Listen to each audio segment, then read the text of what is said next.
Ben, Chezi, how's it going? thank God.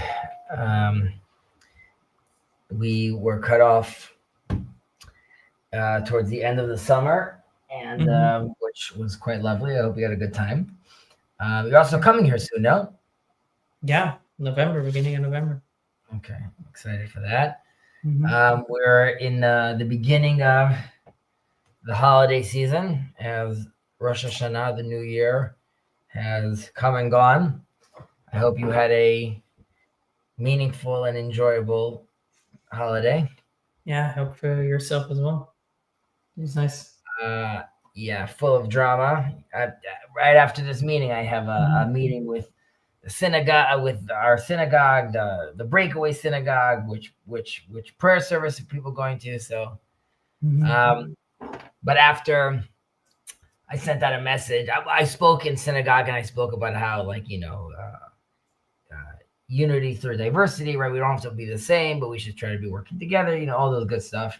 But this uh, this Shabbat, I'm going to a meeting to see if we could have everyone come and sit together and we could all pray together. Mm-hmm.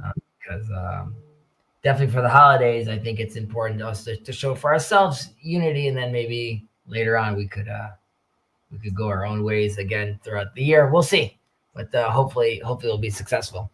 Yeah. Okay, so we took a big break from Shema. It's okay. Is it all highlighted? Is it off? Yeah, it's off. The highlight is off. Okay, so as you recall, we went through the prayer of we spoke about prayer, why we're praying, who we're praying. We did that whole beautiful intro, and then we went through the prayer of Yotzer Or, right? The creator of lights, right? Which we said was really like, this spiritual progression of God and nature. And then we spoke about Ahava Rabbah, right? Everlasting love from God.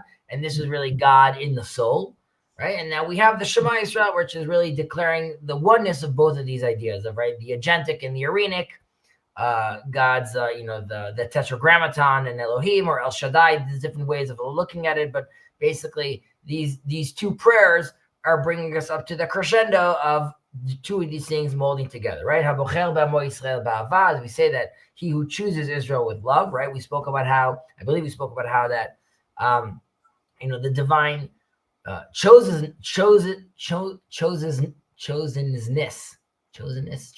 Goodness. right?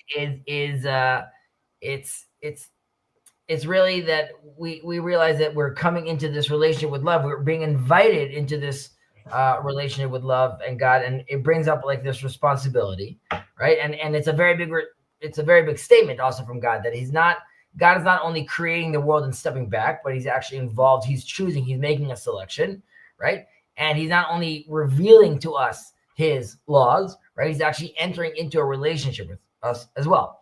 And the word we're going to go into right now, the Shema Yisrael, right? Like we said, is this declaration of this unity, the God of light and of laws and of love. It's all one. So that's what we're moving in today, and we're continuing with the Shema. So far, we're all good. All good. Yeah. Okay, so no, goodbye. Shema Yisrael. I'll read it because I know Jacob's gonna be like, "Why didn't you sing it?" So.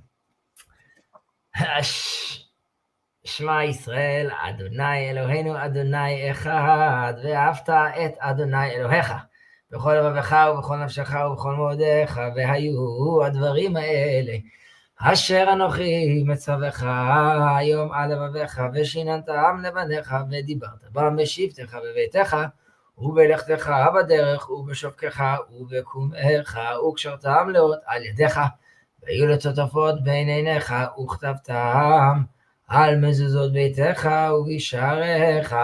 Right? So, here, Israel, Adonai is our God, Adonai is one. We then pause, right? When we say we cover our eyes, as we've spoken about many times, why we're covering our eyes, and we focus on the letter Ayin over here and Daled, right, which together make the word Ed. So when you say Shema, it's drawn out, Shema Yisrael, Hashem Elokeinu, Hashem Echad, and you pronounce the Daled to stress the ayin and the dalet, who together make ed, is witness. So not only are we saying this, but we ourselves are stressing the point that we are witnesses. Again, we are the witnesses of this covenant. We are part of this covenant as well with God.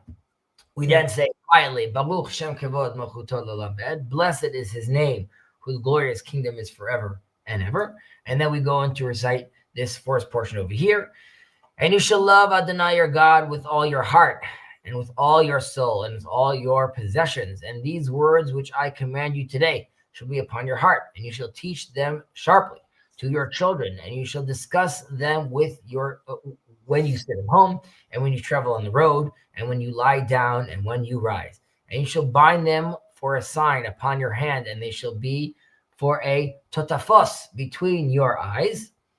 And you shall write them upon the doorstops of your house and upon your gateways.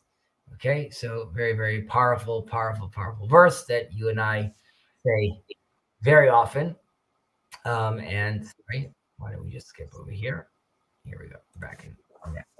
So, Shema Israel, right? So, this really, and I mentioned this in the past, many of the no-hides might be aware about this, but this is really not just a theological statement, right? It's really like an existential call, right? It's really, we're establishing over here sort of the fundamental principles of the Achdut, of the divine unity, right? And this is really, everything's going to form from this.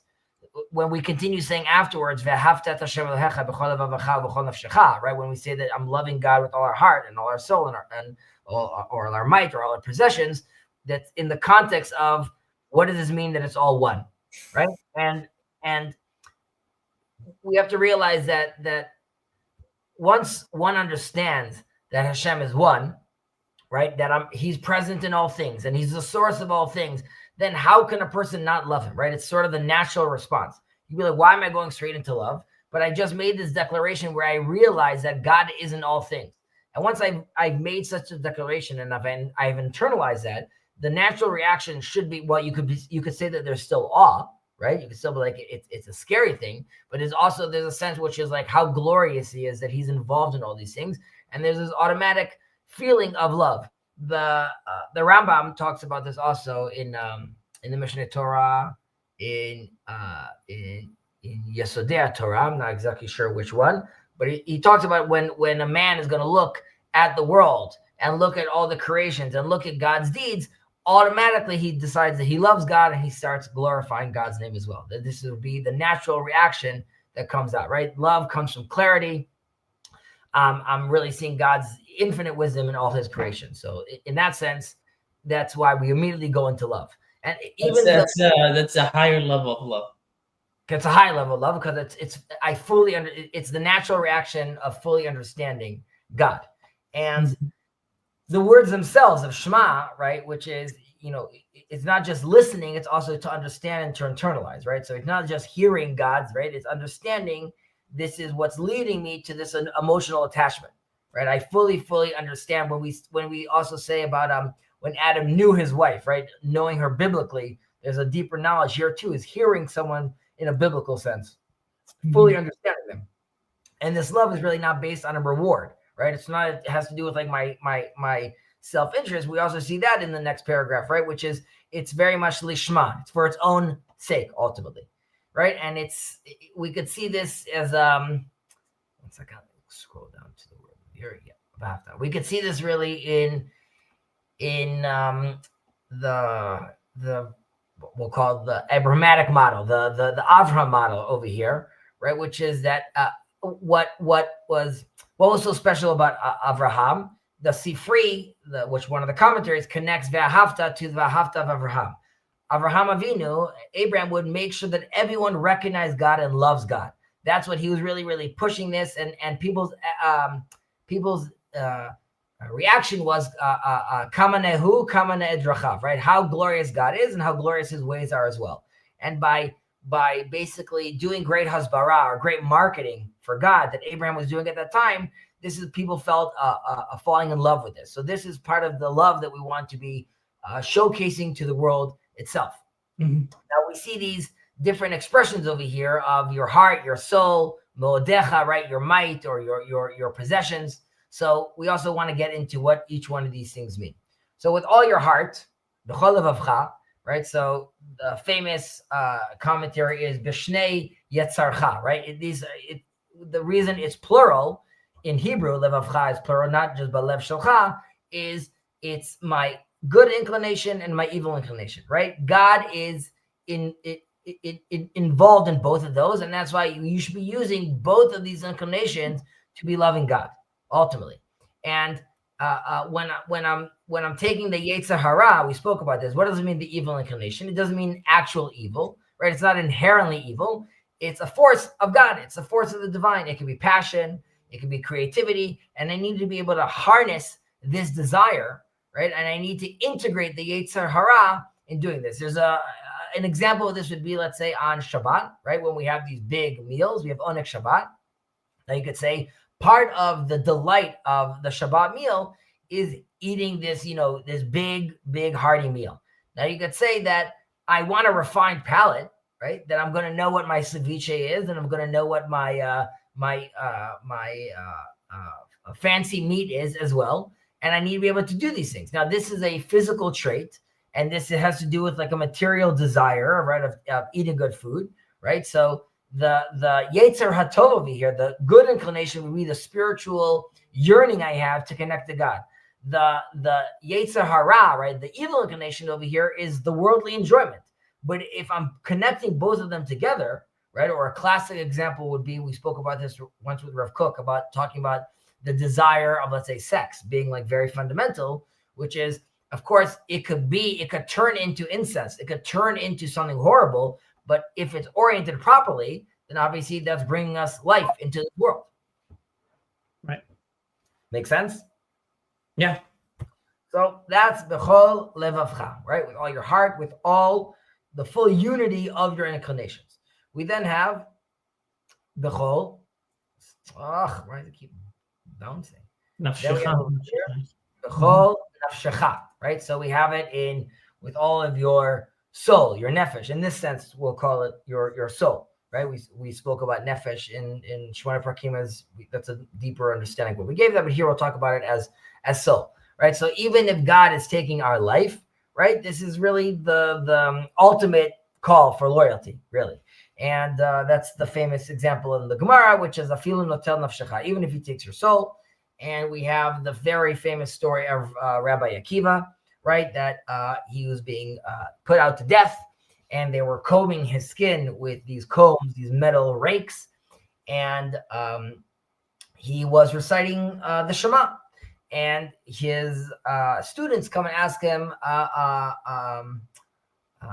Rebbe or Rabbeinu Adkan, like Rabbi, even till now, even at this point where they're literally combing your skin, is this what we're doing? So Rabbi Akiva gives this amazing answer, which is, all my life, right, I was sad. All my life, I was sad that I couldn't participate in this. I couldn't fully embody the words when it said b'chol nafshecha, that even when your soul, even when he takes your soul. And I would always wonder, when will I have the chance to actually achieve this level of commitment? And here it is. Finally, it came. And he prolonged his, when, we say here, Shema Yisrael, Hashem Eloheinu, Hashem Echad, God is one. He prolonged the word one until his soul departed. And he felt this way also, that, he was fully participating and identifying in the oneness of God in that case. And we should look at that story, because it's a very, very, very powerful story of these stages of Rabbi Akiva's love, right? Like it's easy to say that he just, I mean, it might sound easy to say that he did this, right? But really, these are levels of love that stack onto each other, right? There's his famous wife, there's Rachel, right? Which it starts with his earthly love, right? Or that basic love that he has for her, right? And she inspires him to go learn Torah, and this is what he wants to do, right? He then develops his other level of love, right? Which is his famous idea of v'ahavta l'reacha kamocha, right? Love your neighbor as yourself, right? This is, we, of course, to our Christian fellows over here, they recognize this in Jesus as well. But Rabbi Akiva was there with the greatest hits, and letting us know to love your neighbor. Mm-hmm. And then we reach this level of God that even at death, right, he is also still connecting to God as well. And it's important to remember that, like, and we talk about this as far as learning the Zohar, and learning the Zohar at the right age, at the age of 40, but really has to do with when someone's mature. But it's very hard to talk to someone about the love of God if he still hasn't loved a woman or loved a spouse or loved a child, right? Because these are all levels, right? I'm sure you, Ben, can testify to this, which is there's a love I had for my parents, which I felt the most intensely, right? And then I finally found someone, like, even in the world, I realized what it was to, like, love a friend. And lo and behold, finally I found, like, a love of a wife, right? That was like a whole nother level. And then I'm sure as you had your child, you realize that, like, the love I thought was, like, all encompassing is, like, dwarfed in a certain sense by, like, this love I have for this child. But so why? Let me Challenge. let's investigate that. Like, why do you think that's true though? Like, what's deeper about it? Like, what specifically makes it so about the love of God or the love of a child? Well, the love of a child, of a spouse, right? You mentioned this as, like, these are steps, or they're qualitatively different. So I'm wondering, I mean, I can venture myself, and I'm wondering from your perspective, like, what makes it so different? What is it about a love of a spouse that suddenly makes you aware of something beyond and then a child? And well, I'm saying there's the selfish love, which is loving yourself, right? Then there's this love of the spouse, which is, like, in theory, I found love, like, in the other, right? Mhm. Now, even there's a certain selfish attitude to it, because, like, you're gaining back from that love, right? This is someone that's loving you and hugging you and kissing you. There's a physical element to it.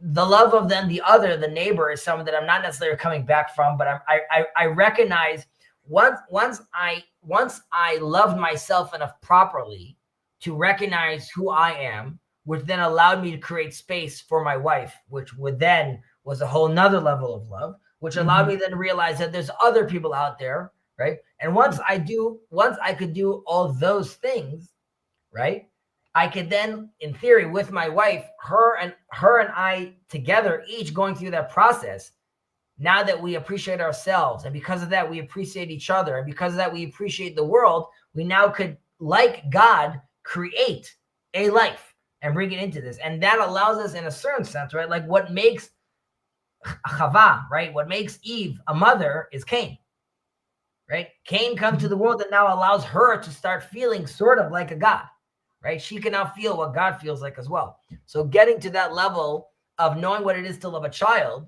you can now start fathoming what it is to love God back, because you've now given sort of that, you participated in that creation of creating another life. So together, again, in the way we participated together with another being, right? Again, as in we realize that we ourselves are not complete, and together with something we could create one. Yeah. So that is a very, very profound, and that's a ladder that we deal with as humans, right? We're ascending in that sense. We're going from this human mush into the divine ultimately, right? The love that Rabbi Akiva has for Rachel, or the love that we have for our wives, this is the root that allows one to get to a place where he's capable of giving his life for God, because he truly understands and values what love means. I don't want someone just offing himself and dying for no reason, right? It could be a confused version of that kind of love. I would argue that Rabbi Akiva loving his wife, right, and that experience allows him to properly participate in the kind of love that would require even giving one's life up. But almost to say that let's say the person that hasn't participated in that love, it's not to say that he himself also can't give his life in the right circumstances for God, but it would be that level of sacrifice would be expressed less because he hasn't fully experienced love on all those other levels as well. Yeah, makes sense. Like the commandment from us is to love him with all our soul, right?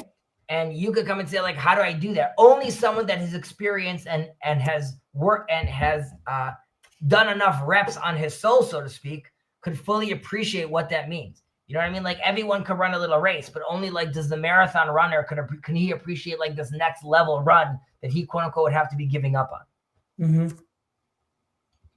Yeah. All right. Hamshachnu? Shachnu. Right. U bechol me'odecha. Okay, so with all of your, in Hebrew, really be in all of your might, but as Sfari does over here, it gives us the translation, which is Rashi's translation, which means with your wealth or with all your possessions, so to speak. And really, this is, someone just tried to join us? No. Really, this is more abstract, right? This is not really tied to a specific object over here, right? It's really the potential, also the desire of the things that I would sort of want. In Hebrew, money is mammon, which is also connected to me'otcha in a certain way, which is bechol me'otcha is bechol mamoncha, which is what I long for, also, like the values that the value that I long for, right? So here it's not just about, let's say, I donated a lot of money, right? And now I've done my deed of, let's say, with all my possessions. It's more about whatever symbolizes to me control or power. That's really where the question is, right? Because, like, only through, if I want to have true freedom, that has to do when my love for God surpasses all my other attachments and all my other wealth. Right. So you mean, like, it doesn't have to be just money that you have. You might have influence or correct reputation that you were willing to give up for the sake of God, if that it came to it. Usually that's money. You know why? I realize what happened right now. I didn't share a link.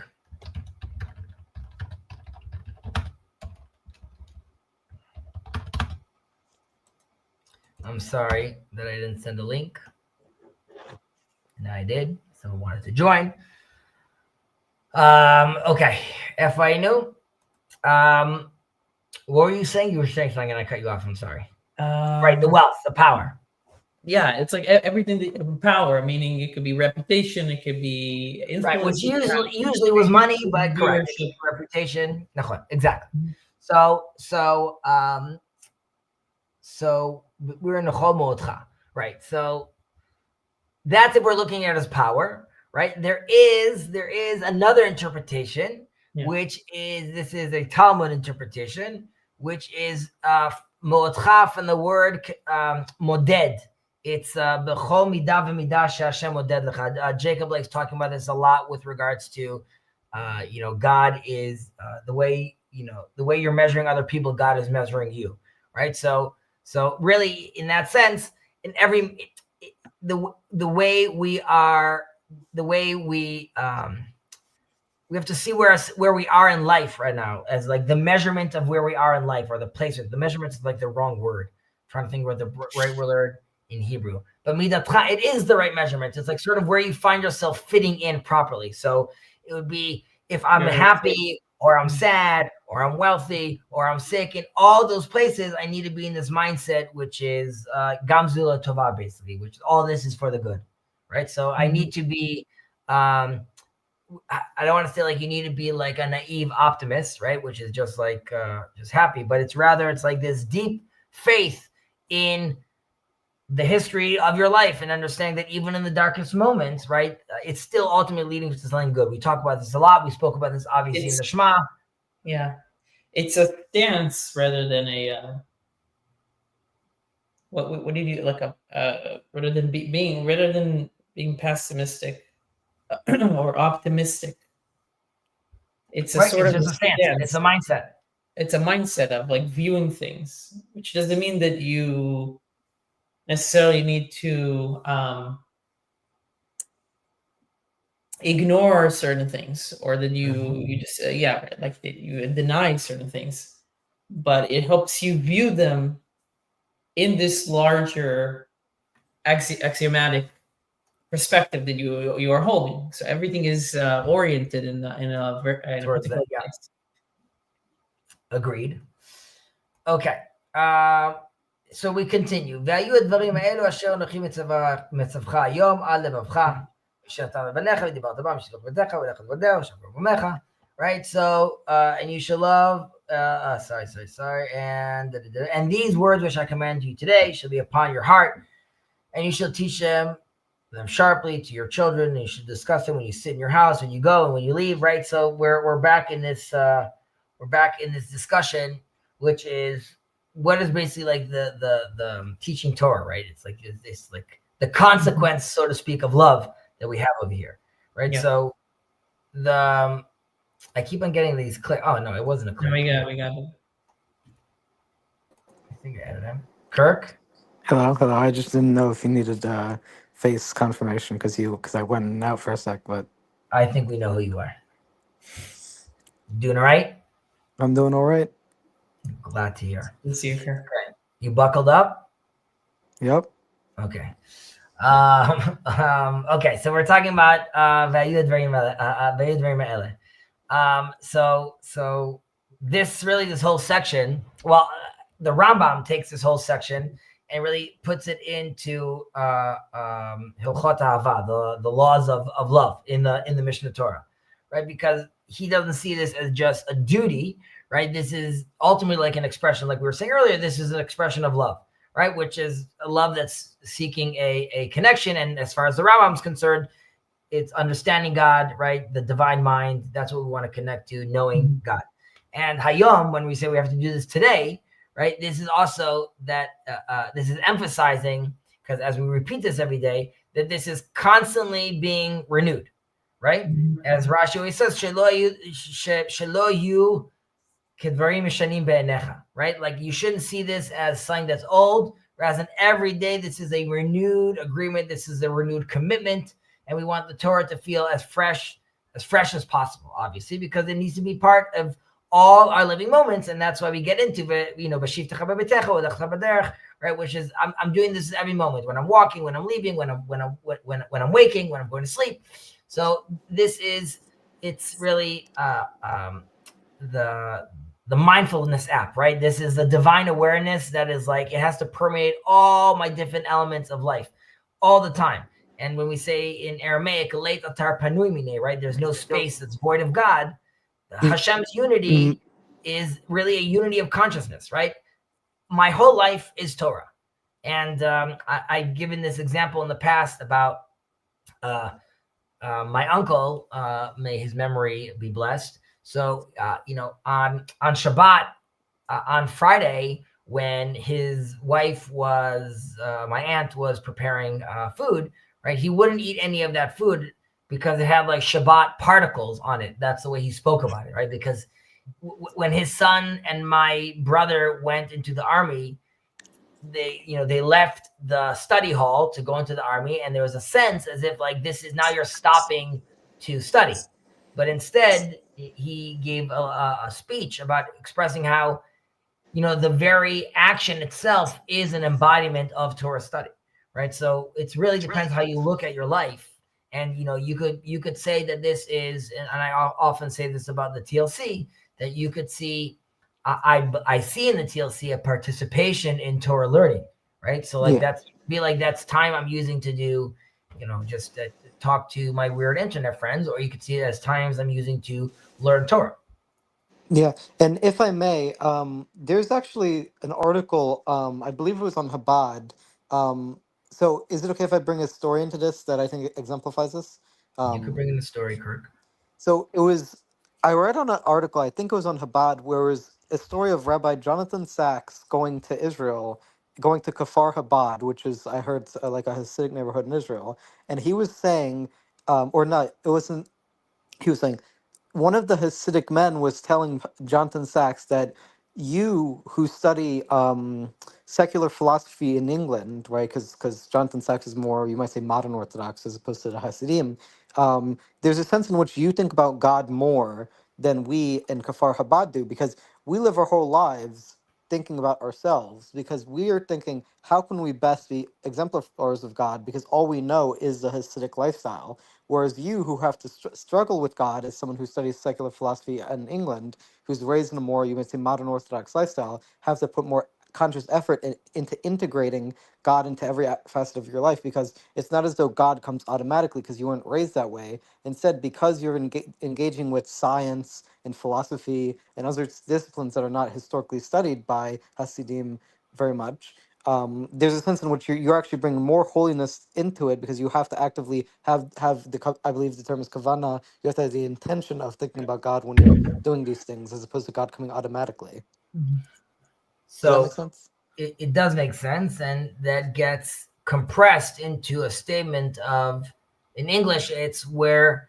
even the righteous don't stand where the one who repents or one who returns to God, right? Because someone who was righteous all his life, in one sense, he's amazing. On the other sense, he never had to struggle, right? But one who comes from far away and finds God, right? So like I'm saying, that's the story of Abraham at the end of the day, right? He was in the world of idols and he rejected it, right? So it's more than just God suddenly speaking to him. Rather, we spoke about this. What's the difference between the philosopher's God that is just finding God by looking at the world out there, to Abraham's God, which is searching and challenging and creating a space of doubt where God could come meet him and call out to him.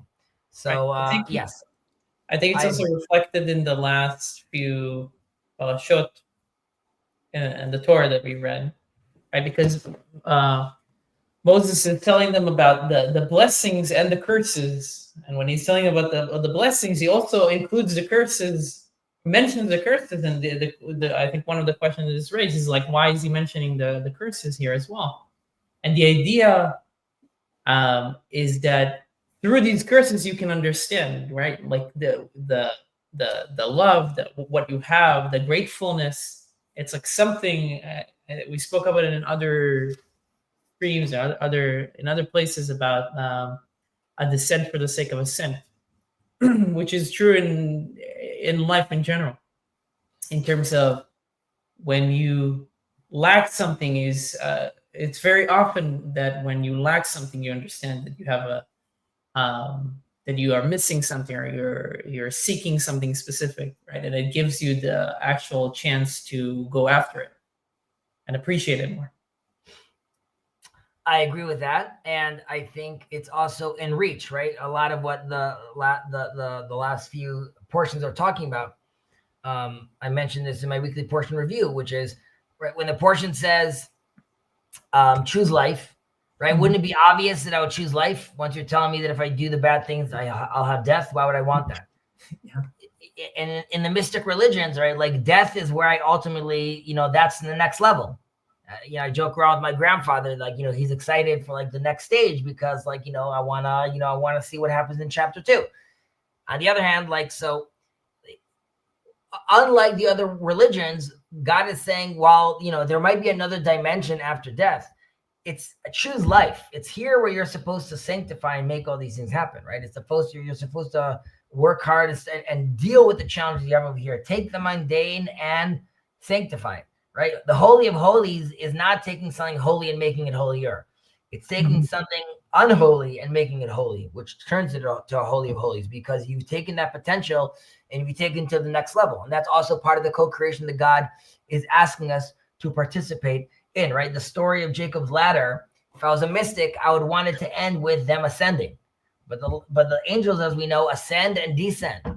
Because unlike Enoch, they are going to the top and they are bringing back down God's words to us here in the world, where we could rectify the world. But we digress in order to ascend, but we continue. Okay, so we then, after we said we're doing this whole, we're all this, this 2,000-year-old mindfulness attitude and meditation and mindset to be in, we are then hit with the Tefillin, right?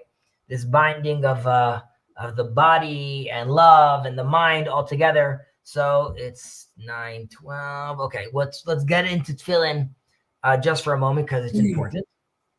right? So what are we doing? Very, very, very, and people could do, months or years worth of deep dives onto this topic. But this act is more than just symbolic, right? We have to understand the tefillin, the phylacteries, they are the embodiment of the Torah in a certain sense, right? This is like, no one does this anymore, but people used to have like photos, right, of their kids, or you still have it on your phone, right? I was going to say you have it in your wallet, but you still have it on your phone, and you show someone this and like, look at my kid, right? So the tefillin are these physical reminders of this intimate relationship we have with God. So you can imagine when I put on my tefillin and my phylacteries, it's as if I'm pointing out to people like, look at the selfie I have with God, right? This is this element I still have with it. And now, this is like a physical action, right? There's obviously, there is a discussion around what these words actually mean. Now, the oral Torah is giving us a detailed practice, right? We know that the Talmud talks about that it's definitely referring to a physical action.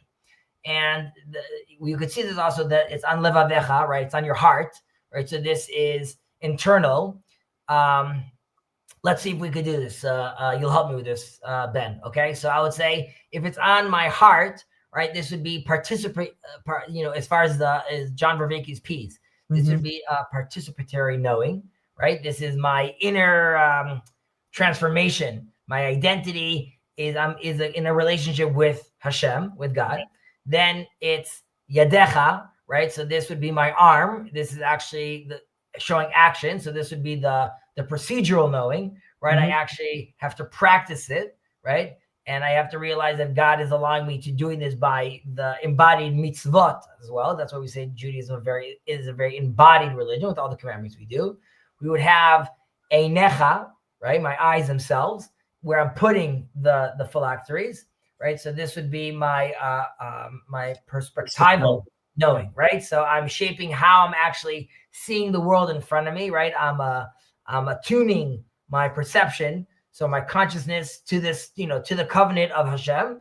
And I also have it on my mashkof, right? Where my mezuzah is, right? This is on my first step. This would be your, this is my environment, right? This would be my propositional knowing. So this is really like a public declaration, right? This is a truth that I'm making visible that my environment and my society could see as well, right? So I'm moving from like inner awareness to an outer action to ultimately this is like giving me a social impact. But you'll tell me. You can also position it on the mouth. I mean, the mouth is mentioned here multiple times. Right, you're right. Which is also where would you place that in the action? Or is that something that I'm saying to myself? Maybe it's really like it's on all, because I'm internalizing it to myself. I'm also seeing it as an action. I would say it's the speaking or the mezuzah, right? The mezuzah is like a material. You're right. That's also the declaration. And your speech is also an inscription of sorts, because it's no longer an ambiguous thought that is not actualized. Speech is actualized, and it has to come in a certain form, syntax, language, which constrains it and makes it stale to an extent, right? So, but so that's the proposition, right? It has certain power, but I don't know if John Vervaeke is signing off on this. Yeah, this is just. You don't think so? we're enjoying this. Okay, so that was just we're having a little feel fun. But there's this idea, the word totfot, right? It means different things. But the interpretation I've connected to, but I'm open to other interpretations as well, is this, it's an ornament, right? It's one that you wear like on our forehead, right? And it could be associated with the ancient Eastern cultures also, like some people give it like an Egyptian origin called tatfat, but again, that could be argued upon. But this is really its positioning is supposed to signify the lens in which we see the world through, right? This is, or you could even look at it as the third eye, right? In other religions, or the little red dot that someone has on his head right over here. right? So if by placing the Torah between my eyes, I'm really training myself to view the world through the values of, well, I'll say Torah values of compassion and tzedek, justice and holiness, right? So this is really, again, it's a call for me to carry these values in my proper orientation towards God.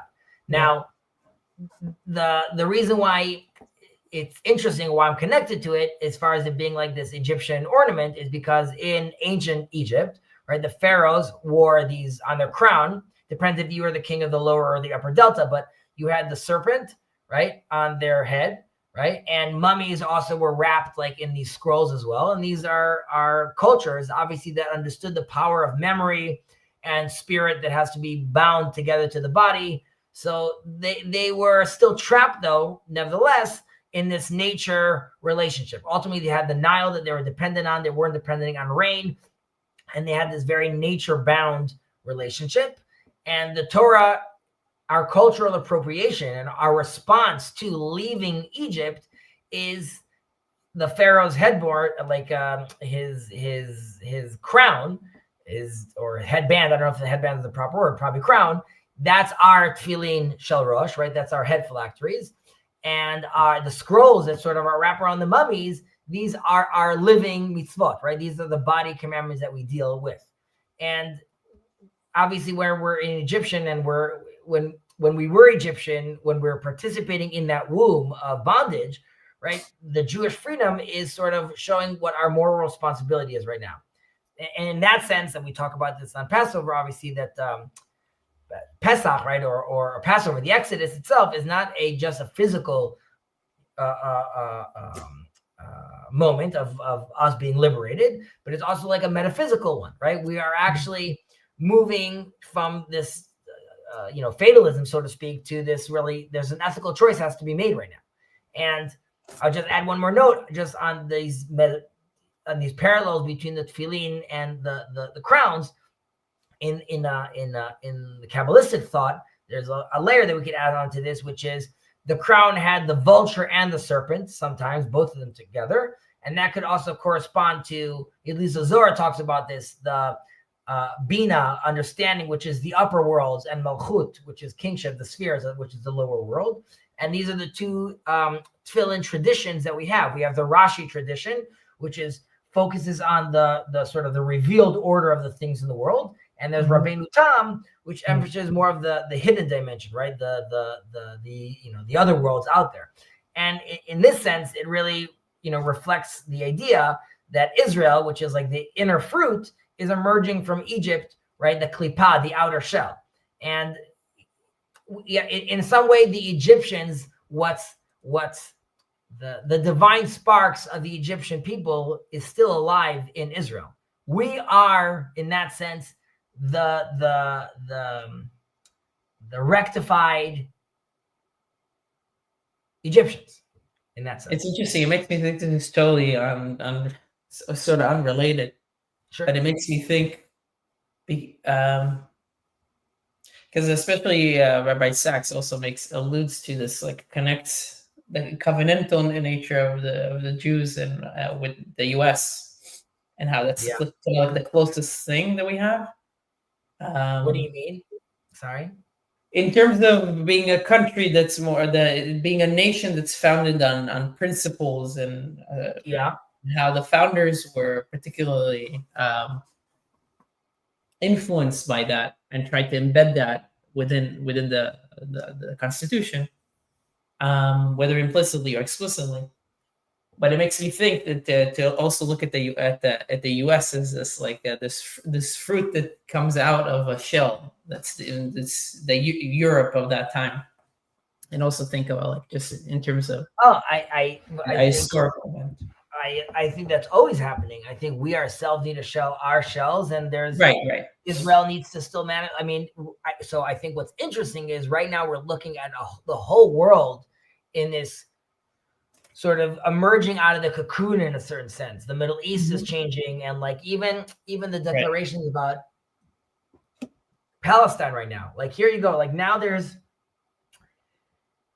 England, this, that, they're coming on. Like it's like this half-baked declaration. I'm not even getting into, let's say, where I stand politically on that. My point is just like, again, we're seeing an emergence of something right now, than identity.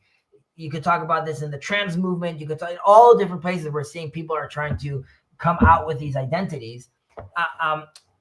This is also, I've spoken about this in the past, about with the golden calf, right? Mm-hmm. There's a sense which is, again, the Israelites at the time, the most powerful thing they recognize is the bull. That symbolizes nature's power, right? But even the bull ultimately puts his head down and eats, right? Like it's as if God was saying, like, if you would have been, if your statue would have been the cherubs, then we wouldn't have had a problem. But like, you were still locked sort of in nature in that certain sense. And like, there's this shell, right? I mean, the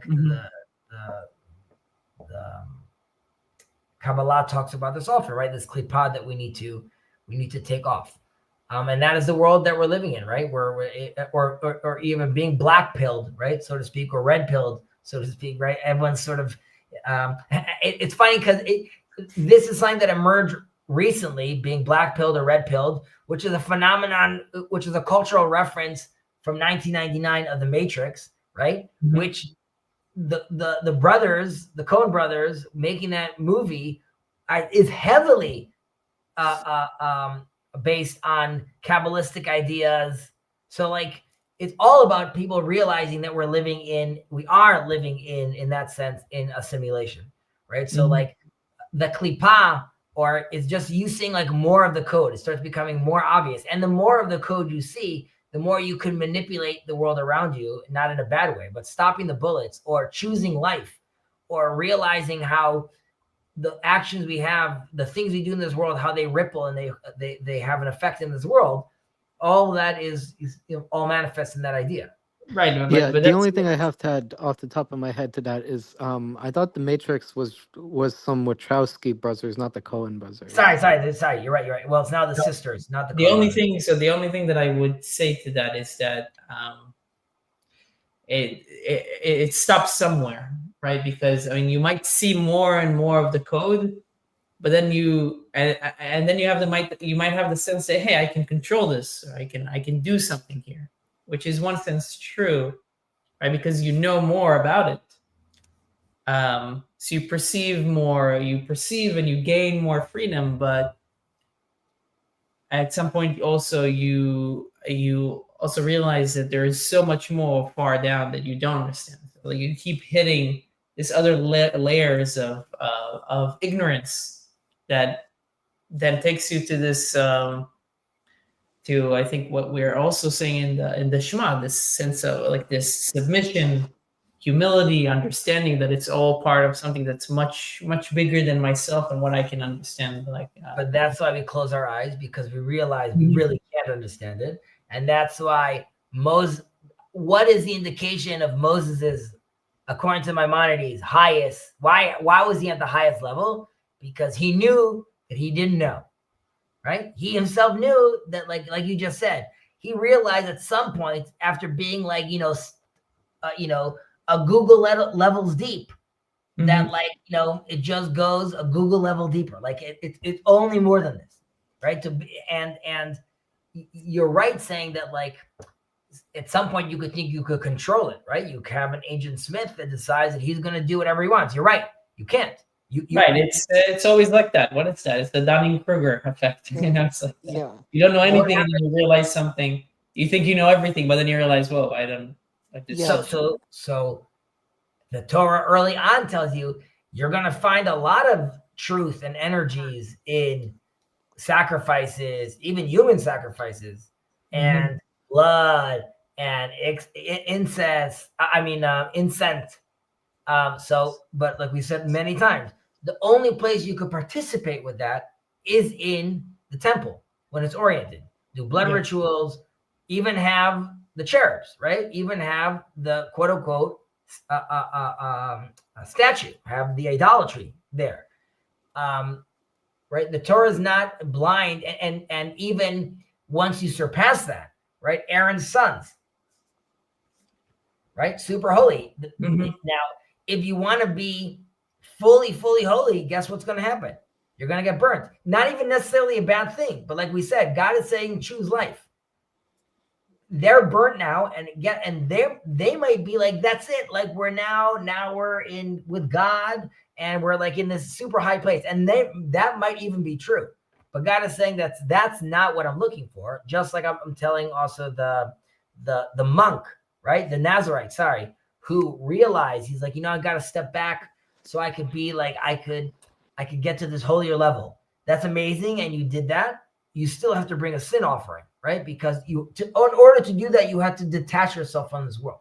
So even those who, quote unquote, see more also have to be reined in many times. Yeah, and if I may, so when this question of God's unknowability, I'm a little bit confused as to Jewish doctrine on a certain question, which is, are you familiar with the debate between the notion of univocivity versus non-univocivity in regards to religious language?